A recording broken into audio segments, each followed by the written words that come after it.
નમસ્તે મિત્રો, smart teaching Ajay YouTube ચેનલમાં બધાનું હાર્દિક સ્વાગત કરું છું।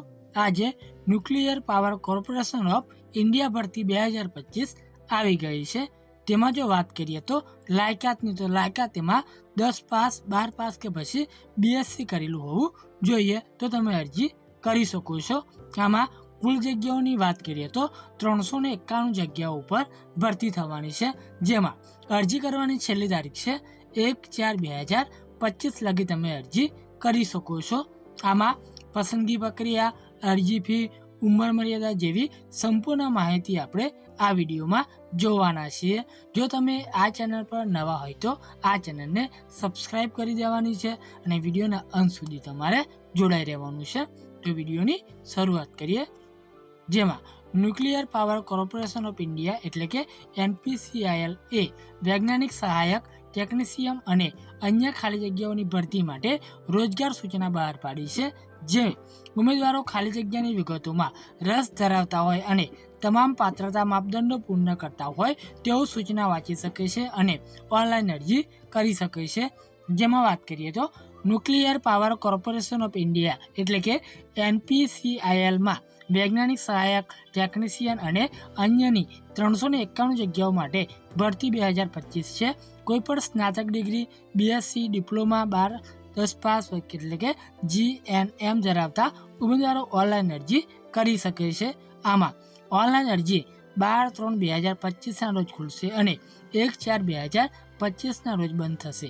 જેમાં ઉમેદવારે NPCIL વેબસાઇટની જે છે વેબસાઇટ પર જઈને તમારે ઓનલાઈન અરજી કરવાની રહેશે। ત્યારબાદ વાત કરીએ તો પોસ્ટ પ્રમાણે કુલ જગ્યાઓની વાત કરીએ તો વૈજ્ઞાનિક સહાયક બીની 45 જગ્યાઓ, ટાઈપ એન્ટ્રી ટ્રેઇની વૈજ્ઞાનિક સહાયકની 82 જગ્યાઓ, ટાઈપ એન્ટ્રી ટ્રેઇની ટેકનિશિયનની 226 જગ્યાઓ, આસિસ્ટન્ટ ગ્રેડ 1 HRની 22 જગ્યાઓ, ત્યારબાદ આસિસ્ટન્ટ ગ્રેડ 1ની 4 જગ્યાઓ, આસિસ્ટન્ટ ગ્રેડ 1 C&Mની 10 જગ્યાઓ, નર્સ એની 1 જગ્યા, ટેકનિશિયન C એક્સરેની 1 જગ્યા।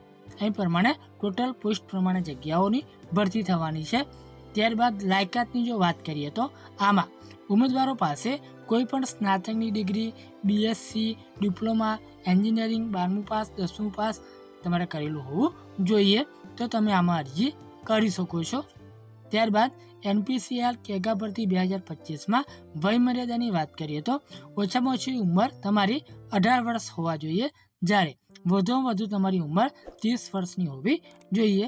જેમાં નિયમો મુજબ ઉંમરમાં છૂટછાટ લાગુ પડશે એટલે કે છૂટછાટ મળવાપાત્ર રહેશે।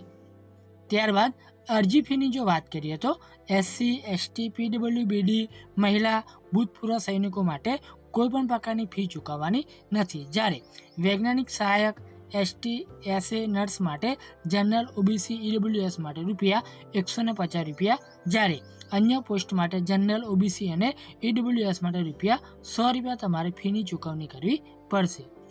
ત્યારબાદ વાત કરીએ તો NPCIL કેગા ભરતી 2025માં મહત્વની તારીખોની જો વાત કરીએ તો ઓનલાઈન અરજી કરવાની શરૂઆતની તારીખ છે 12/3/2025, જ્યારે ઓનલાઈન અરજી કરવાની છેલ્લી તારીખ છે 1/4/2025 લગી તમે આમાં અરજી કરી શકો છો। અને બીજી વાત કે આપણને જે ઓફિશિયલ જે નોટિફિકેશન મળી છે એની લિંક પણ વિડીયોની નીચે આપી દીધેલી છે, ત્યાંથી તમે વધુ માહિતી એકત્રિત કરી શકો છો। જો તમને આ માહિતી ઉપયોગી થઈ હોય તો આ ચેનલને સબસ્ક્રાઇબ કરી દેવાની છે, વિડીયોને લાઇક શેર કરી દેવાનો છે, કેમ કે દરેક નોટિફિકેશન આપણે લાવતા હોઈએ છીએ। તો રજા લઈએ। જય હિન્દ, જય ભારત।